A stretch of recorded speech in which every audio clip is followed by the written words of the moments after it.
اعوذ باللہ من الشیطان الرجیم بسم اللہ الرحمن الرحیم وَأَنذِرْ بِهِ الَّذِينَ يَخَافُونَ أَن يُحْشَرُوا إِلَىٰ رَبِّهِمْ لَيْسَ لَهُم مِّن دُونِهِ وَلِيٌّ وَلَا شَفِيعٌ لعلہم یتقون۔ اور انذر خبردار کریں، ڈرائیں، بہی اس قرآن کے ذریعے، الذین ان لوگوں کو، یخافون جو خوف رکھتے ہیں، جو ڈرتے ہیں، ان یحشروا کہ انہیں جمع کیا جائے گا، ان کا اشر ہوگا، ان کی پیشی ہوگی، الی ربہم ان کے پالنے والے کے پاس۔ یعنی بڑی کمال کی وضاحت کی ہے مولانا سجاد الرحمن صاحب نے۔ ان کے پاس ضرورت تو نہیں ہوتی، لیکن ایک وہ سلسلہ چل رہا ہے، اس لیے جسارت کر کے بیٹھ جاتا ہوں۔ وانذر پیچھے ہم نے پڑھا ہے کہ رسول کے آنے کا مقصد ایک ہی ہے کہ وہ خوشخبریاں دیں اور ڈرائیں۔ اللہ نے انسانوں کو پیدا کر کے تمام کیا ہے، ان کی روح میں بھی ڈالا ہے، الہام کیا ہے نیکی کا، برائی کا، اور پیغمبر بھی بھیجے جو آخرت کی زندگی کے بارے میں جگاتے رہتے ہیں کہ انسان اس دنیا کی چمک میں اتنا گم نہ ہو جائے کہ اسے اپنی موت نہ یاد رہے، بلکہ موت سے آگے اسے پتہ ہو کہ میں نے جو کمایا ہے وہ میں نے حساب دینا ہے۔ میں نے جیسے زندگی کے شب و روز گزارے ہیں، اللہ کے حضور کھڑے ہو کے ایک ایک لمحے کا حساب دینا ہے۔ یہ یادداشت انسان کو بار بار کرائی جا رہی ہے، اسی کے لیے آسمان سے کتاب نازل ہوتی ہے۔ اب چونکہ آخری رسول ہیں، ان پر قرآن نازل ہوا ہے، تو اللہ یہی حکم دے رہا ہے وَأَنذِرْ اے میرے نبی، میرے ان بندوں کو آپ ڈرائیں، بہی اس آسمانی کتاب قرآن کے ذریعے، لیکن ڈرانا کن کو ہے؟ الذین یخافون وہ لوگ جو خوف رکھتے ہیں، جن کے اندر ڈر ہے۔ یعنی اس وقت مکہ والوں کی حالت کیا تھی؟ بڑے کام تھے جو یہ یقین رکھتے تھے کہ مرنے کے بعد نہیں اٹھنا دوبارہ، لیکن زیادہ جو ہے ان کا ایمان تھا کہ مرنے کے بعد اٹھنا ہے، لیکن جو انہوں نے ایک شفاعت کا باطل ذہن طریقہ بٹھایا ہوا تھا کہ یہ جو ہم نے بزرگ بنائے ہوئے ہیں، لات منات عزا خانہ کعبے کے اندر، یہ ہمارے سفارشی ہوں گے اور ہم جو مرضی کرتے رہیں وہاں یہ ہمیں نجات دلا دیں گے، عذاب سے بچا لیں گے، یہ عقیدہ تھا۔ اس لیے اللہ کہتا ہے کہ یہ ڈرائیں ان لوگوں کو، یخافون پہلے تو ان کے اندر خوف ہے، ڈر ہے، کس بات کا؟ کہ ہم نے مرنا ہے اور مر کے پھر اللہ کے حضور ہم نے پیش ہونا ہے۔ این یحشروا کہ وہ حاضر کیے جائیں گے، یہ اللہ کی طاقت ہے، تو اس نے ان کو جمع کر لینا ہے۔ الی ربہم بھئی جو پال رہا ہے، تمہیں روزی دے رہا ہے، تمہارے جسم کو اس نے زندہ رکھا ہے، سانس چل رہی ہے، وہ تمہارا رب ہے، اس کے سامنے پیش ہونا ہے۔ آگے کیا کرنا ہے؟ لیس لہم اس حالت میں پیش ہونا ہے۔ ان کو یہ بھی ڈر ہے کہ جب وہاں پیش ہونا ہے، حال یہ ہونا ہے لیسا نہیں، لہم ان کے لیے، من دون ہی اس رب کے سوا کوئی اور نہیں ہوگا، ولی وہاں ولی، وہاں اس اللہ کے سوا کوئی ولی نہیں ہونا جو دوست ہو، امیتی ہو، وہاں حساب کے پہلے کہہ دے چل تیرا بیڑا پار نہیں ہونا، ولا شفیع اور نہ کوئی سفارشی ہونا ہے۔ قرآن مجید میں جو شفاعت ہے نا حق کی، وہ بھی ہے، ایک تو ہے شفاعت کبریٰ کہ حساب کتاب جو ہے ہمارا، اللہ کے نبی صلی اللہ علیہ وسلم سجدے میں گریں گے، دعا فرمائیں گے، حساب شروع ہو جائے گا۔ باقی بھی بڑی سیدھی بات ہے، تو بڑا لمبا موضوع اشارہ دینے لگا ہوں۔ سفارش کون کرے؟ اس لیے کہ اللہ کے سوا بندوں کے اعمال کا کسی کو پتہ ہی نہیں کہ اس نے کیا اعمال کیے، کب توبہ کی، کس طرح پھر دوبارہ دنیا میں گم ہو گیا، ان کے مال کی اصل حالت اللہ جانتا ہے۔ اس لیے اللہ رب العزت جس کو اجازت دیں گے، جس کے لیے اجازت دیں گے اور جس حق بات کی وہ سفارش کریں گے، یہ شفاعت ہے۔ لہذا وہاں کوئی ولی مددگار نہیں ہوگا، ولا شفیع، اور نہ کوئی سفارش کرنے والا ہوگا۔ یہ ڈرا دیں اس نظریے کے ساتھ لعلہم، تاکہ وہ یتقون، ان میں تقوی پیدا ہو جائے، وہ اس دن اس عذاب سے بچ سکیں۔ آگے ولا تطرد الذین، ولا تطرد، یہ بڑا سخت عربی کا لفظ ہے، دتکار دینا۔ کوئی آپ کے پاس بیٹھا ہے اسے کہنے چل نکل یہاں سے، یہ دتکارنا یہ بڑا خاص موضوع ہے۔ مسلم شریف کی حدیث ہے، سیدنا سعد رضی اللہ تعالیٰ عنہ وہ کہتے ہیں کہ ہم 6 لوگ اللہ کے نبی صلی اللہ علیہ وسلم کی مجلس میں بیٹھے ہوئے تھے، جن میں ایک میں ساتھ تھا، بلال حبشی تھا، ایسے سہیب رومی تھا۔ یہ کمزور لوگ جو غلام ہیں، پھٹے پرانے کپڑے ہیں، کھانے پینے کے لیے چیز کوئی نہیں، اللہ کے نبی صلی اللہ علیہ وسلم کے پاس بیٹھے ہوئے تھے۔ مشرکین مکہ کے سردار آئے، ہمیں دیکھ کے وہ کہتے ہیں ان کو اٹھا دیجئے، یعنی دیکھیں نا وہ برداشت نہیں کرتے، ہماری شان کے یہ خلاف ہے، پھر ہم آپ کی بات سننے کے لیے تیار ہیں۔ تو حضرت سعد کہتے ہیں کہ اللہ کے نبی کے دل میں اللہ نے جو چاہ وہ خیال ڈالا، ابھی آپ سوچ ہی رہے تھے تو یہ آیت نازل ہو گئی، ولا تطرد، اے میرے نبی نہیں دور کرنا، نہیں ہٹانا، الذین، ان لوگوں کو، یدعون، جو دعائیں کرتے رہتے ہیں، جو پکارتے رہتے ہیں، جو عبادت کرتے ہیں، ربہم،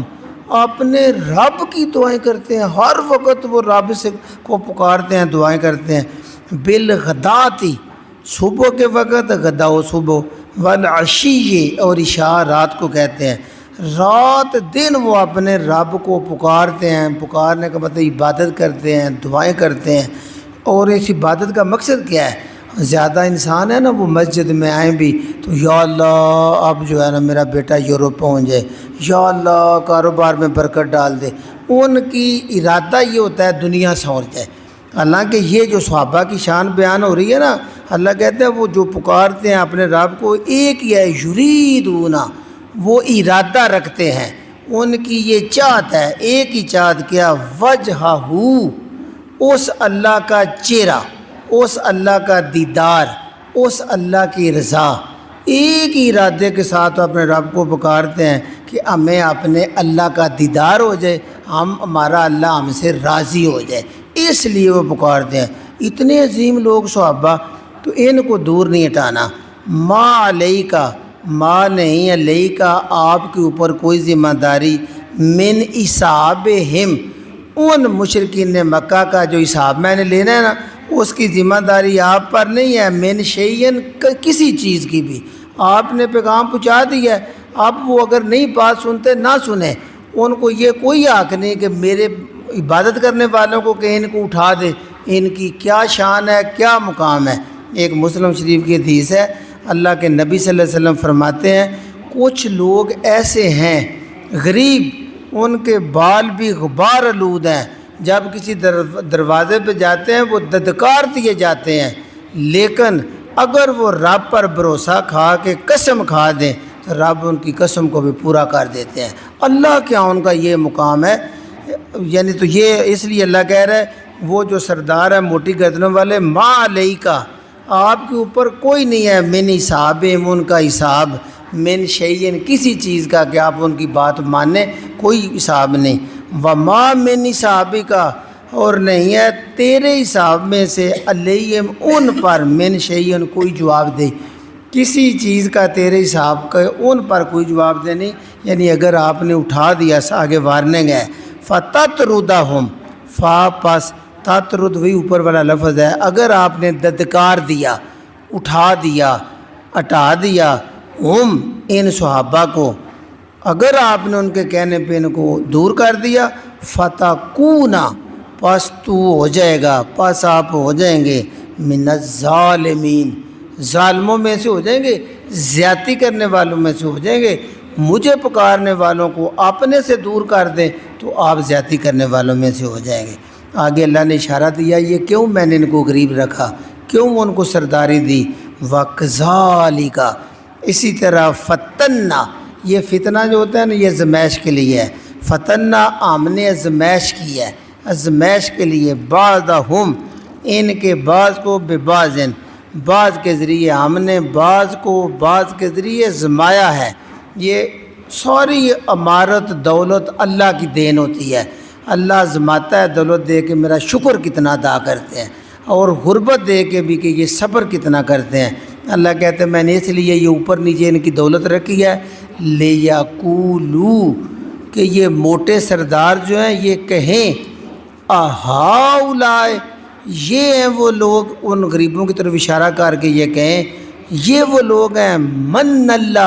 اللہ نے احسان کیا علیہم ان پر، من بیننا ہمارے درمیان،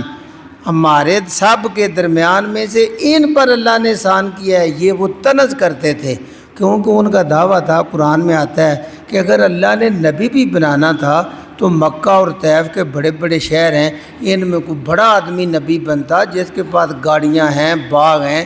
جن کی بھیڑیں ہیں، اونٹ ہیں۔ یہ غریب آدمی مکے کے یتیم پر اللہ نے بھی نازل کر دیا اور ان کا پاس کھانے پینے کے لیے بھی نہیں ہے۔ اس طرح وہ کہتے ہیں یہ جو کمزور لوگ ہیں، اچھا یہ دین اتنا پیارا ہے کہ اللہ نے اگر احسان کرنا ہوتا تو ہم میں نبی بناتے، ہم قبول کرتے، ہم نہیں کر رہے، تو گویا ان پہ طنز کی جا رہی ہے صحابہ کے اوپر۔ کہتے ہیں لیقولون یہ اللہ آزمائش کر رہے ہیں ان کی سرداری کی کہ تم ان کی وجہ سے جو اللہ نے ان کے لات کو ایسے کیا ہے، ان کے دلوں کو دیکھو۔ ایک حدیث مسلم شریف میں آتا ہے اللہ رب العزت تمہاری صورتوں کو، شکلوں کو سیب کھا کھا کے اگر سرخ بھی ہو گئی ہیں، شکلوں صورتوں کو نہیں دیکھتا اور تمہارے مالوں کو بھی نہیں دیکھتا، تمہارے بینک میں کتنا مال ہے۔ اللہ رب العزت تمہارے دلوں کو جانتا ہے، تمہارے دل کیا اور تمہارے اعمال کو دیکھتا ہے کہ تم اپنے عمل کیا کر رہے ہو۔ لیقولون تاکہ وہ کافر یہ کہیں اہؤلاء یہ لوگ ہیں من اللہ علیہم اللہ نے ان پر احسان کیا ہے، من بیننا ہمارے ہوتے ہوئے ہمارے درمیان، الیسا اللہ کہتا ہے کیا نہیں اللہ بعالم زیادہ علم رکھتا بالشاکرین شکر کرنے والے، قدر کرنے والے، شکر کا مطلب ہے قدر کرنا، کیا اللہ قدر کرنے والوں کا پورا علم نہیں رکھتا؟ اللہ کی قدر تو یہ کر رہے ہیں، اللہ نے ان کو غربت بھی دی لیکن لبیک کہہ کے سب سے پہلے اسلام لا کے اللہ کے نبی کے قریب بیٹھ گئے اور آپ کے اشارے پہ چلتے ہیں، اور آگے اللہ نے کہہ دیا دیکھیں صحابہ کی شان، اللہ کی قسم صرف یہ آیت ایک بندہ پڑھ رہے تو ساری عمر کے ایک صحابہ پہ بھی لاکھوں کروڑوں جو ہے نا وہ سلام و اذا اللہ کہہ رہا ہے اور جب جا آقا آپ کے پاس آئیں الذین یہ لوگ یؤمنون جو ایمان لے آئے ہیں بآیاتنا ہماری آیتوں پر، قرآن نازل ہوا انہوں نے اسی وقت ایمان لے آئے، ہمیں کوئی غرض نہیں یہ غریب ہے، غریب ہو کے ایمان لے آئے ہیں تو کیا کرو فقل اللہ حکم دے رہا ہے آپ کہیں سلام علیکم، جب یہ آئیں تو ان کو سلام کریں۔ دیکھیے اللہ کی طرف سے سلام، رسول کی طرف سے سلام، کہ جب یہ لوگ آپ کے پاس آئیں جو اتنی غربت کے باوجود اللہ کی صرف رضا چاہتے ہیں اور ایمان لے فقل آپ ان کو کہہ دیں سلام علیکم آپ پر اللہ کی سلامتی ہو۔ اتنا بڑا اعزاز اور یہ صرف صحابہ کو حاصل ہے کیونکہ اس وقت قرآن نازل ہو رہا تھا، اللہ نے قرآن میں کہہ دیا کہ ان کو سلام کہیے، گویا کہ اللہ کی طرف سے بھی سلام، رسول کی طرف سے سلام، یہ بہت بڑا اعزاز ہے۔ اور ساتھ یہ بھی بتا دیں کاتبہ لکھ دیا ہے، لازم کر لیا ہے ربکم ان کے رب کا اللہ نے لقب دے دیا ہے، تمہارے رب نے لازم کر دیا ہے اللہ نفس ہی اپنی ذات کے اوپر الرحمتہ رحمت کرنا، نرمی کرنا، پیار کرنا، یہ اللہ نے اپنے اوپر لازم کر دیا ہے۔ یہ حدیث میں آتا ہے کہ اللہ رب العزت نے جب مخلوق کو پیدا کیا تو اس کتاب کے پاس جو اللہ کے پاس عرش پر ہے لوح محفوظ، اس میں اللہ نے لکھ دیا تھا کہ میں نے اپنے اوپر رحم کرنا لازم کر دیا ہے، میری رحمت میرے غضب پر غالب رہے گی۔ اتنی بڑی اللہ کی کرم نوازی ہے کہ بندہ گناہ کر کے بھی اللہ کے حضور سچی توبہ کرے، اللہ رحم کرنا لازم، اللہ اس کی توبہ کو قبول کر لیتا ہے، یہاں تک کہ اس کی جان جب انسلی میں پہنچ جائے گی، اس سے پہلے توبہ کا دروازہ کھلا ہوا ہے۔ انہو، بے شک حقیقت یہ ہے، من جو بھی عمل کرے منکم تم میں سے سوءً برا، بے جہالت نادانی کی وجہ سے۔ ادھر میں تشریح کرتا ہوں کہ علامہ پیر کرم شاہ صاحب نے بڑا اچھا ایک وضاحت کیا ہے کہ جب بھی بندہ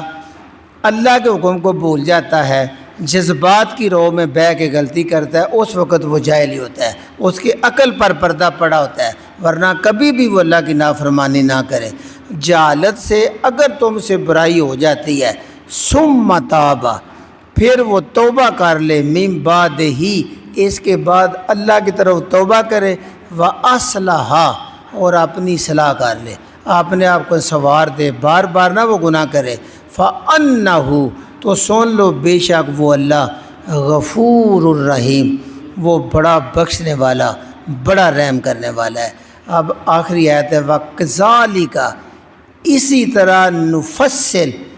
تفصیل سے بیان کرتے ہیں، نون عام، فصل تفصیل سے بیان کرتے ہیں، الآیات، آیات کو اللہ کہتا ہے قرآن کی آیات کو ہم تفصیل سے بیان کرتے ہیں۔ یا اللہ اتنی تفصیل کیوں کرتے ہیں؟ ٹائم تو تھوڑا ہوتا ہے، نیند آتی ہے، لیکن اللہ کہتے ہیں ہم تفصیل سے اس لیے بیان کرتے ہیں، وَلِتَسْتَبِینَ، وہی ہے جو تبین ہم پڑھتے ہیں، کھل جائے، صاف صاف پتہ چل جائے، سبیل، اس راستے کا بھی، المجرمین، جو مجرموں کا راستہ اس کا پتہ چل جائے، تاکہ مومن اس راستے کی طرف بالکل نہ جائیں، پتہ ہو یہ مجرموں کا ہے، یہ جہنم کی طرف جاتا ہے، وہ اس راستے کی طرف جائیں جو صراط مستقیم ہے، سیدھا جنت کی طرف جاتا ہے۔ اس لیے زیادہ تفصیل سے ہم آیات کو بیان کرتے ہیں کہ میرے بندوں کو پتہ چل جائے، مجرموں والے راستے پہ نہیں جانا، جو دنیا میں گم ہو جاتے ہیں، موت اور آخرت بھول جاتے ہیں، وہ نہیں کام کرنے، جو اللہ کی یاد دلاتے رہیں، صحابہ والے کام کر رہے ہیں۔ ایک بار اس کو جی دہرا لیجئے، وَأَنذِرْ، اے میرے نبی صلی اللہ علیہ وسلم ذرا ان کو ڈرا دیجئے، بہی، اس قرآن کے ذریعے ڈراؤ، الذین، ان لوگوں کو، یخافون، بھئی جس کو کوئی ڈر ہو، اندر کوئی ایمان کا کوئی نقطہ ہو، اسے ہی فائدہ ہوتا ہے، ورنہ جس کو کوئی ڈر نہیں اس پہ اپنا وقت ضائع نہ کریں۔ یخافون، جو خوف رکھتے ہیں، این یحشروا، کہ وہ جمع کیے جائیں گے، الی ربہم، اپنے پروردگار کے پاس جمع کیے جائیں گے، اس بات کا انہیں ڈر ہے، اور اس حالت میں جمع کیے جائیں، لیس لہم، کیونکہ انہوں نے پڑھا ہوا ہے نا کہ جب بندہ اللہ کے حضور جائے گا، نبی پاک کہتے ہیں ایسے آنا ہے جیسے وہ ماں کے پیٹ سے اکیلا پیدا ہے، ننگے پاؤں، ننگے بدن، بغیر ختنے کے، جس طرح ماں کے پیٹ سے بچہ پیدا، ایسے اللہ کے حضور کھڑا ہو کے اپنی زندگی کا جواب دینا ہے۔ یہ وہ کہتے ہیں لیس لہم، نہیں ہوگا ان کے لیے، من دون ہی، اس اللہ کے سوا، کوئی ولی مددگار، ولا شفیع، اور نہ کوئی سفارشی ہوگا۔ تو جب یہ کھول کے انہیں آپ ڈرائیں گے، لعلہم یتقون، تاکہ وہ بچ جائیں اس دن، تاکہ ان کے اندر تقوی آ جائے۔ ولا تطرد، اور آپ بالکل نہ دور کریں، الذین، ان لوگوں کو، یدعون، جو پکارتے رہتے ہیں، ربہم، اپنے پالنے والے کو، وہ بولتے ہی نہیں، ہر وقت پکارتے ہیں، بالغداتی، صبح بھی، والعشی، عشاء ٹائم بھی، صبح و شام اپنے رب کو پکارتے ہیں، اور پکارنے کا مقصد صرف ایک ہے، یریدون، وہ ارادہ رکھتے ہیں، وہ چاہتے ہیں، وجہہ، اسی اللہ کا دیدار، اسی کا چہرہ، وجہ کہتے ہیں چہرے کو، آندن اپنی وجہ قطع ویخ، یہ وجہ، اللہ کے چہرے کا دیدار چاہتے ہیں، اللہ کی رضا چاہتے ہیں، صرف اس لیے پکارتے ہیں، کوئی دنیا کے لیے نہیں، آخرت کی دیدار چاہتے ہیں۔ ما علیکا، میرے نبی آپ پر کوئی ذمہ داری نہیں، من حسابہم، ان کے حساب میں، من شیئن، کسی چیز کی۔ یہ موٹے سردار روٹ کے جاتے ہیں، جائیں، آپ کے دل میں خواہش ہے کہ ایک موٹا سردار ایمان لے آئے تو پیچھے سارے چھوٹے لے آئیں گے، نہیں، آپ ان کا کوئی حساب نہیں، پیغام پہنچائیں، میں جانوں، میرا اللہ جانے، وما من حسابک، اور نہیں تیرے حساب میں سے، علیہم، ان پر، من شیئن، کوئی چیز، اگر آپ بھی کوئی ادھر ادھر کریں گے تو آپ پر ذمہ داری ہے، ان پر نہیں ہے۔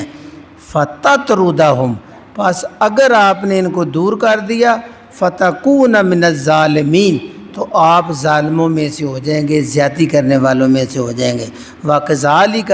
اس طرح فتنہ ہم نے آزمائش کی ہے بعضهم ببعض ان کی بعض کے ذریعے لیقولوا تاکہ وہ موٹے لوگ کہیں اہؤلاء یہ ہیں وہ لوگ من اللہ علیہم جن پر اللہ نے احسان کیا ہے من بیننا ہمارے درمیان اللہ نے ان غریبوں پر ہی کوئی احسان کیا ہے۔ الیس اللہ کہتا ہے تمہارے یہ کہنے کی ضرورت نہیں، کیا نہیں اللہ بعالم زیادہ علم رکھتا بالشاکرین قدر کرنے والوں کا علم اللہ کو سب سے زیادہ ہے۔ کون اللہ کی قدر کرتا ہے؟ نبی صلی اللہ علیہ وسلم کو بتا رہے ہیں کہ اللہ کے نزدیک قدر یہ ہے وَإِذَا جَاءَكَ جب یہ لوگ آئیں آپ کے پاس الَّذِينَ يُؤْمِنُونَ بِآيَاتِنَا یہ لوگ جو میری آیتوں پر ایمان لے آئے، جو ہماری آیتوں پر یقین کر لیا، جب یہ آئیں فَقُلْ میرے نبی کہیے سلام علیکم آپ پر سلامتیاں ہوں۔ دیکھیے اللہ کی طرف سے حکم آئے، پیارے نبی کی پیاری زبان سے سلامتی نکل جائے تو اس سے بڑے نصیب اور کیا ہے؟ کہ صحابہ کے نصیب ہیں کہ آپ پر سلام ہو، سلامتی ہو۔ جنت میں بھی یہی ہے سلام علیکم من رب الرحیم، وہاں بھی اللہ کی طرف سے یہی تحفہ ملے گا سلامتی، اور جنتی آپس میں بھی جب ملیں گے السلام علیکم۔ یقین جانے یہ بڑی نعمت ہے، بڑے دل سے اپنے بھائیوں سے گزرتے ہوئے السلام علیکم کہیں 30 نیکیاں بھی ملتی ہیں، اور روز معاشر ایک نیکی کو بندہ ترسے گا، بہت بڑا تحفہ ہے۔ سلام علیکم میرے نبی آپ ان کو کہیں آپ پر سلامتی ہو۔ اور یہ بھی بتا دیں کاتب ربکم جس رب کو تم پکارتے ہو اس رب نے لکھ دیا ہے نفس ہی اپنی ذات پر رحمتہ تم پر رحمت کرنا لکھ دیا ہے۔ انہو کی قضیہ من عمل منکم تم میں سے جو کوئی عمل کر بیٹھے سوءن برا بے جہالت جہالت، یہ جہل جو لفظ ہے نا عربی میں ایک تو یہ کامل علمی کے لیے ہوتا ہے لا علمی، اور دوسرا ہوتا ہے جذبات۔ ابو جہل جو ہے نا وہ علم اس کو ابو الحکم کہتے تھے، حکمت کا بادشاہ، بڑا علم تھا اس کے پاس، صرف وہ نبی صلی اللہ علیہ وسلم پر ایمان ہی لایا تو ہم جہل کہتے ہیں۔ دوسرا وہ جذباتی تھا، عربی میں جاہل جذباتی کو بھی کہتے ہیں، جیسے بی پی کا مریض ہوتا ہے۔ بجہالت جذبات کی باؤ میں اگر تم سے غلطی ہو جائے ثم تاب پھر وہ بندہ توبہ کر لے من بعد اس کے بعد واصلح اور اپنے آپ کو اصلاح کر لے سنوار لے فَأَنَّهُ پس بے شک وہ ذات کو پائے گا غفور الرحیم بخشنے والا رحم کرنے والا۔ وَكَذَلِكَ لوگوں سنو اس طرح نفصل ہم پوری تفصیل سے بیان کرتے ہیں الآیات قرآن کی آیتیں کیوں بیان کرتے ہیں وَلِتَسْتَبِينَ تاکہ کھلا کھلا پتہ چل جائے سبیل المجرمین